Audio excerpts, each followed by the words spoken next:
Hi, what time is it? 9:18. Okay, cool. Hi, my name is Kateri Lirio, and I'm very stoked to be talking about this topic, about shaping creative neurodivergent minds. Yes? Do you like neurodivergent? Oh, this is my people! Yay!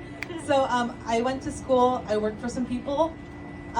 Right now I'm at Angelus Workshop School. It's a progressive middle school and high school. I teach 2 classes, music and creative careers and life skills. And most of my students identify with some sort of neurodivergent abilities. Show of hands. Yes, we'll practice the show of hands. Okay, raise your hand if you feel like you're more left brain. Raise your hand if you feel like you're more right brain. Raise your hand if you're not sure. Yeah, okay, cool. Some abstain, but that's fine. Raise your hand if you like to think linearly, like I need to do step 1, then step 2, and step 3.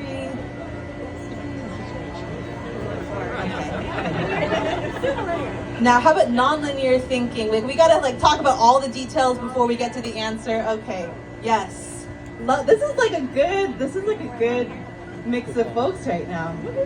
So you also might have heard about these labels that are kind of fixed, and maybe you were labeled these things as a kid. Perhaps you have kids that were labeled these things as a kid. Maybe you know kids that were labeled these things as a kid. This we would call considered neurodivergent, right? Special, as opposed to the distinction of neurotypical, normal. Yeah. So I'm a teacher, but I'm also an artist. And the last few years I've been studying intergenerational learning, which is how kids and adults can learn together in a community. Carol Dweck is this woman, you might know her. She coined the term growth mindset, which basically means that you can kind of learn anything if you're open to growing. And so during my time at school, I asked my students, parents, and then sometimes their grandparents, because I work in communities, what they had affinities for and what they had aversion towards. So affinity, candy, and aversion, vegetables. If you took those 2 seemingly polar opposite ideas and put them together in the same space, your brain changes and you could actually grow. It changes your neuroplasticity. Another woman that I studied was Judy Singer, who coined the term neurodiversity, and instead of addressing neurodiversity and the specialness where you need to be pulled out of class or that you're special needs, and it's kind of this shaming thing in the public school system, neurodiversity is actually a state of nature that is very respected. It should be respected in society. Yes? Yes? Okay, so we're on the same page about that. So I decided a few years ago to launch this project where I wanted to make music and learning more accessible to people of all ages. Didn't matter if you're a kid, if you're an adult, if you had a bunch of schooling, went to conservatory, had the instrument, it doesn't really matter. Anything that you can learn can be easy. The number one thing that I heard from my parents that were giving their students music lessons, which would be, hey, I really wish that I played the saxophone, and so now I'm giving it to my kid to learn. Yeah?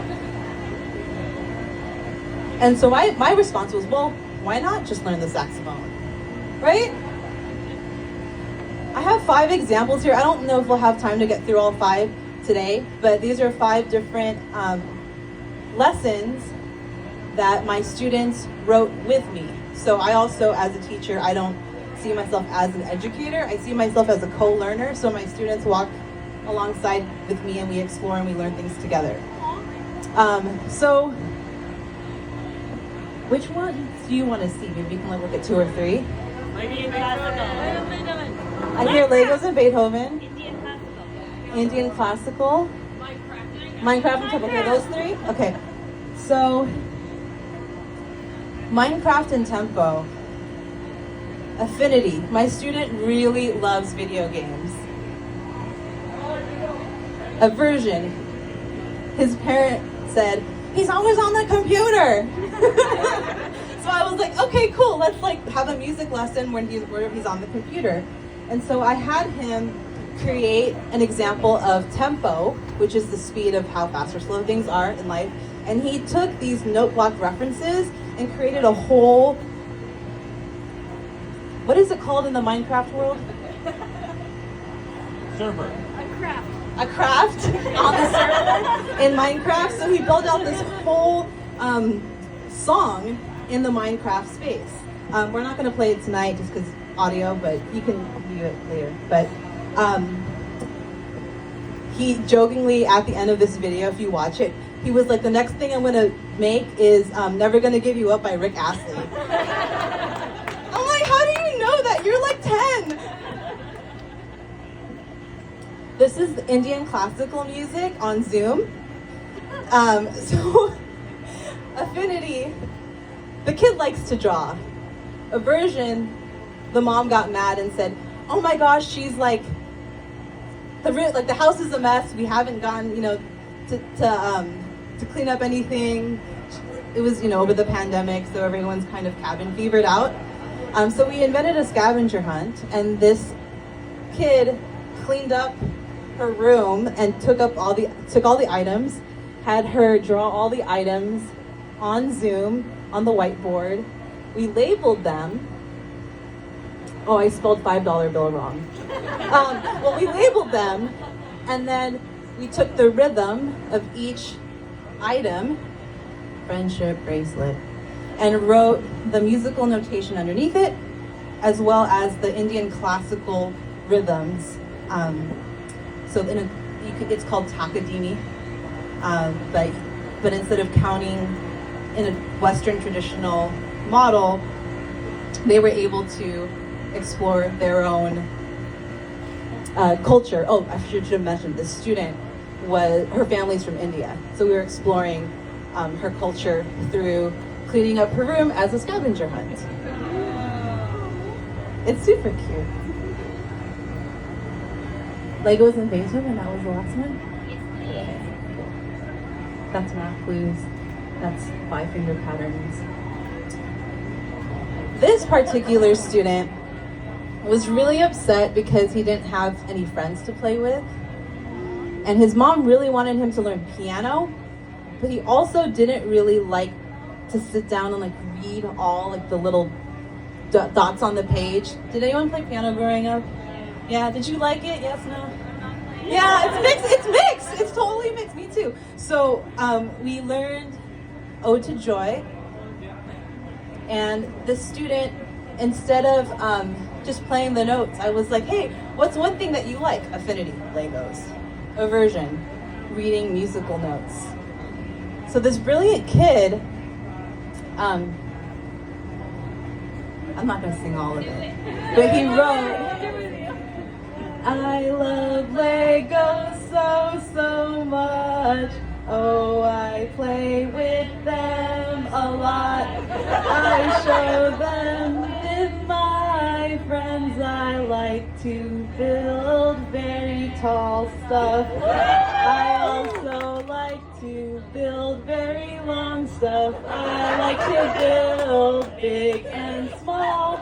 I share them with my friends. I like to build very tall stuff. So smart, right? And what's so brilliant about the neurodivergent mind is I'm not telling these students what to do. I'm just asking them, what do you like?